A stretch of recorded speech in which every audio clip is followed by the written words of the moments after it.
तेहतीस कोटी देवांच्या राज्यात तुमचं मनापासून स्वागत. श्री ब्रह्म चैतन्य गोंदवलेकर महाराज की जय. श्रीराम जय राम जय जय राम. श्रीराम जय राम जय जय राम. प्रवचन 13 डिसेंबर. भगवंताची सेवा शुद्ध भावनेनेच होऊ शकते. देव म्हटला की हृदय आणि इतर अवयव हे त्याचे भाग होत. पण समजा देहाचे इतर सर्व अवयव शाबूत आहेत आणि हृदय तेवढे बंद पडले, तर सर्व इंद्रिये शाबूत असूनही त्याचा उपयोग नाही. या उलट हृदय चालू असून इतर अवयव जरी काम करायला समर्थ नसले तरी उपचार करून पुन्हा पूर्ववत व्यवहार चालू होण्याचा संभव असतो. फार काय, पण एखादा अवयव काढून टाकावा लागला तरी हृदय शाबूत असेल तर काम भागते.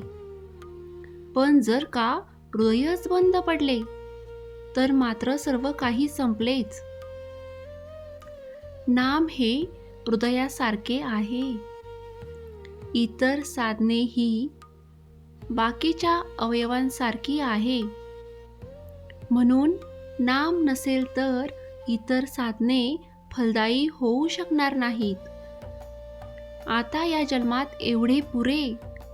हा न्याय फक्त भगवंताच्या स्मरणाला तुम्ही लागू करता, पण पैसे मिळविण्याला किंवा विषय भोगण्याला मात्र तो लागू करीत नाही. याचे कारण भगवंताचे स्मरण केले नाही तरी चालते असे वाटते.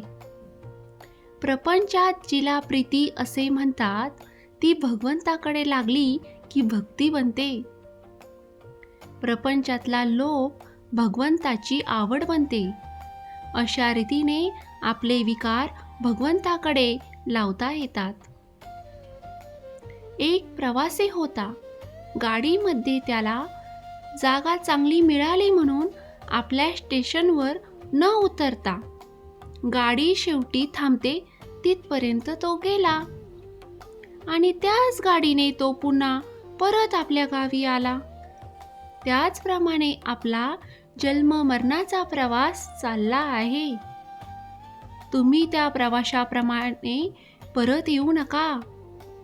प्रवासामध्ये केळी, संत्री वगैरे फळे घ्या, म्हणजे इथे घरे बिरे बांधा, पण आपले स्टेशन विसरू नका. भगवंत हे आपले स्टेशन आहे. अलीकडे शास्त्री पंडित सुद्धा सर्वजण भगवंताच्या उलट बोलू लागले आहेत. म्हणून आपण आधी आपल्या साधनाचा निश्चितपणा करावा आणि नंतर पोथी पुराणे ऐकावीत. पुष्कळ लोक जे पोथी ऐकायला जातात ते लोकांनी बरे म्हणावे यासाठी, किंवा करमत नाही म्हणून, किंवा इतर उद्योग नाही म्हणून जातात. असे करणे योग्य नाही. पोथ्या पुराणांमध्ये दोष नाही असं सांगणारा आपले काहीतरी त्याच्यामध्ये घालून सांगतो आणि ते बाधक ठरते. कर्तव्याची जाणीव आणि भगवंताचे अखंड अनुसंधान हे सर्व पोथ्यांचे सार आहे. आपण जसे करतो तसे बोलण्यासाठी आपण आपले बोलणे कमी केले पाहिजे. बोलणे कमी करायला मन गुंतवून ठेवणे जरूर आहे. भगवंताची सेवा शुद्ध भावनेनेच होऊ शकते. या भावनेचे मूळ प्रत्येकाच्या हृदयात असते. हीच शुद्ध भावना आपल्याला तारते.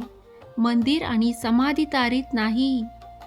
देहाच्या सहवासाने जशी देहाशी एकरूपता झाली, त्याप्रमाणे भगवंताचा विसार पडून न देता त्याचे स्मरण सारखे ठेवले तर त्याच्याशी एकरूपता का होणार नाही?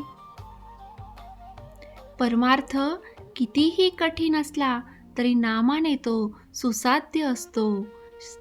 श्री ब्रह्मचैतन्य गोंदवलेकर महाराज की जय. श्रीराम जय राम जय जय राम. श्रीराम जय राम जय जय राम. जय देव जय भक्ती. आपण पाहिले 33 कोटी देवांची सेवा पुढे नेण्यासाठी भक्ती परिवारात सामील व्हा. सबस्क्राईब करा आणि भक्तीचा प्रकाश सर्वत्र पसरावा. जय जय रघुवीर समर्थ. जय जय रघुवीर समर्थ.